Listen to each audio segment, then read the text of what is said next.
All right, here's how the remaining schedules look for the top 4 teams in college football right now. We don't know who Ohio State or Michigan would play in the Big Ten championship game. We also don't know who TCU is going to play in the Big 12 championship game, but it's looking likely that it's going to be Kansas State for TCU. They've got Baylor and Iowa State to finish up their schedule. We know Ohio State and Michigan play each other. That's going to take care of some of this. And Georgia has Kentucky this week, followed by Georgia Tech, and then the SEC championship game against LSU. But what if chaos comes about? Chip Patterson has some college football playoff chaos scenarios. And let's start, Chip, in the Big Ten, where we're all just kind of assuming the winner of Michigan and Ohio State are in the playoff. Yeah. But what if they lose in the Big Ten championship game? What if, because we know that this team, whoever it is, Ohio State or Michigan, goes into the conference championship game and loses to the Big Ten West. That would be a bad loss in the eyes of the selection committee.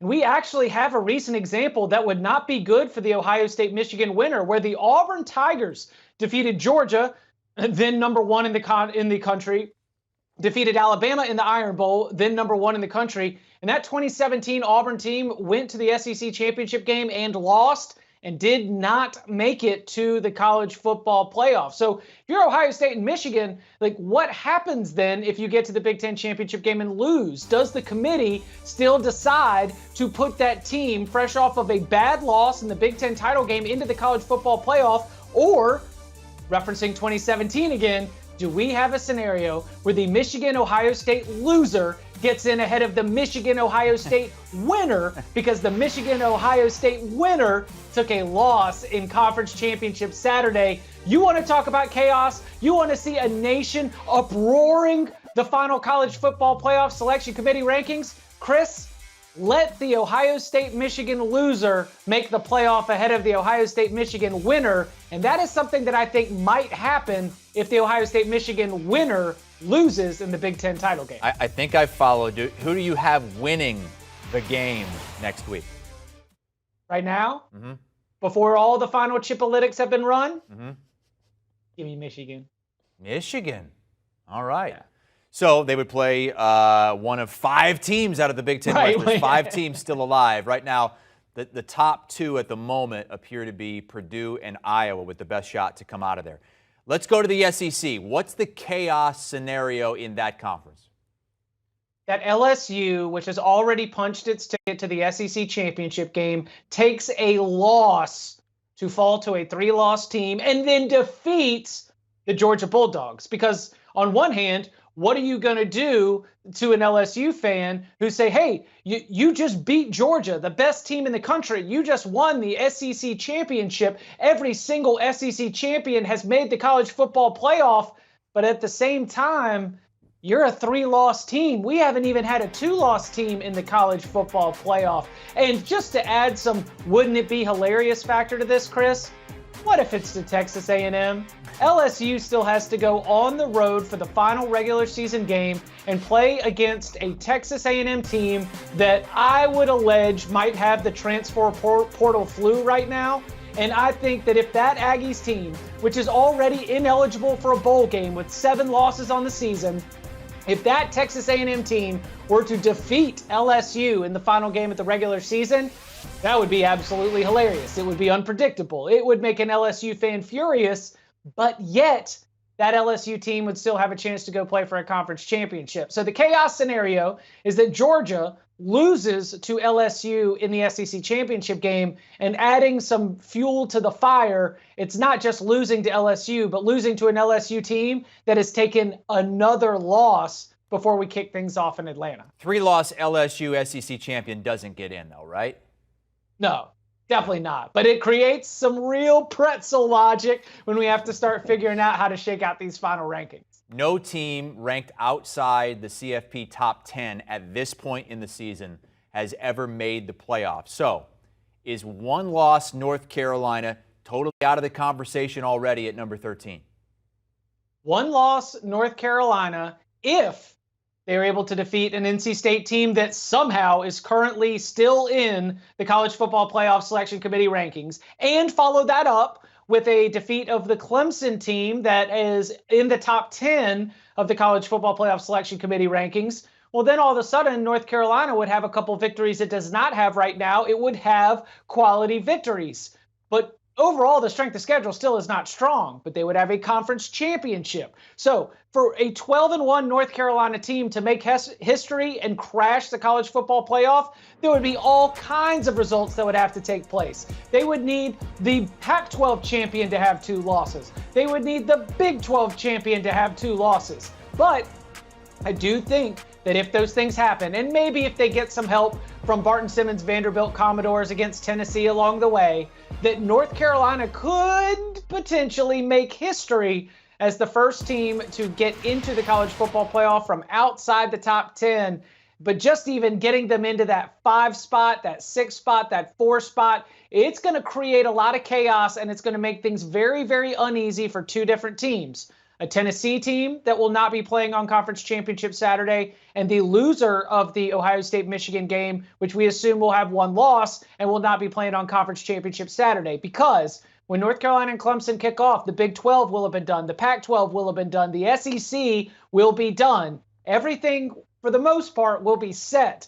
So no team has made it to the college football playoff from outside of the top 10 at this point, and yet, though it will take a lot of chaos, I do think there still is a path for North Carolina to make it. Chip, you're there in North Carolina. Right now, Drake May continues to inch his way up the Heisman odds. He has the 4th shortest odds to win at plus 650 at Caesars Sportsbook.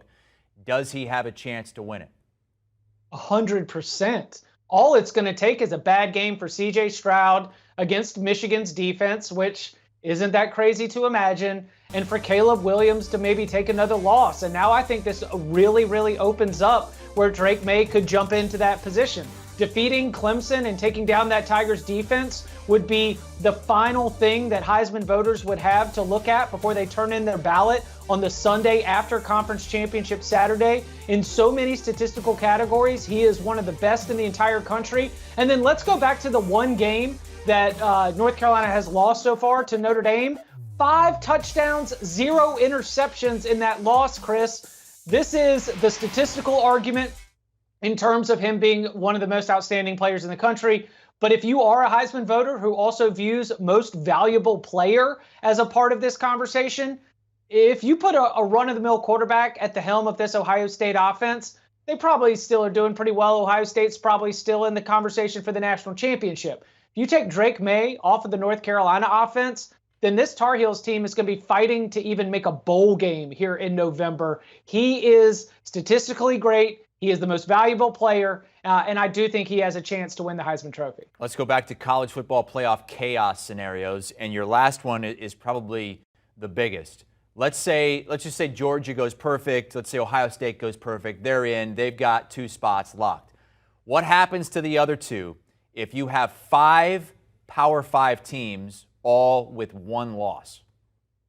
And we get to see whether or not winning a conference championship really matters to this committee. So this chaos scenario is my favorite because of all the ones we've laid out, and honestly is the most realistic. So what happens then if the ACC champion, either Clemson or North Carolina, finishes the season 12-1 conference champ? What happens if the Big 12 champion finishes 12-1 conference champ? What if in the Pac-12, and that would be TCU losing to Baylor, going on to win the Big 12 title? What if the Pac-12 champion has 1 loss conference champ? That would be USC winning the rest of the way out. Now all of a sudden we've got 3 conference champions, a very good Tennessee team that has only lost to Georgia, and a very good Michigan team that has only lost to Ohio State. What do you do with that group of 5 when you only have 2 spots on the line?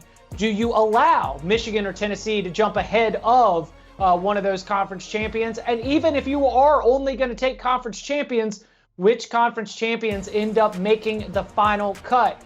I think that would be the most chaotic, the most stressful scenario for the College Football Playoff Selection Committee to face. And as somebody who is not rooting for chaos, but certainly enjoys the unexpected, I would love if we went into Sunday with a little bit of unexpected results, where we are sitting on the edge of our seat wondering what the selection committee will do when there are 5 teams with great arguments to go compete in the college football playoff and only 2 spots left.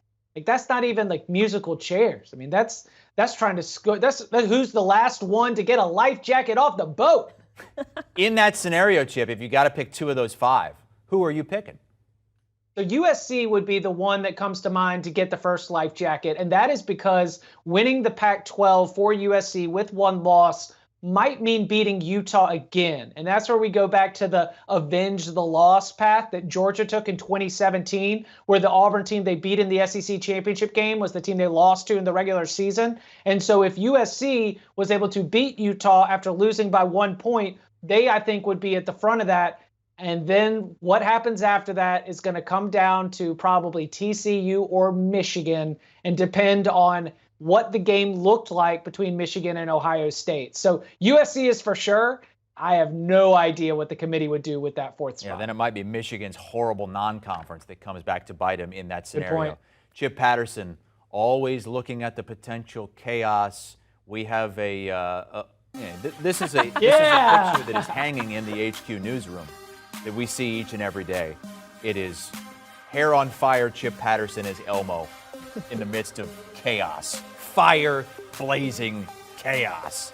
Give it to us. Do you want a sports network that delivers everything that matters about the game? The highlights, the picks, the instant analysis, no yelling, no fake debates, no politics. Hit the subscribe button and never miss a moment.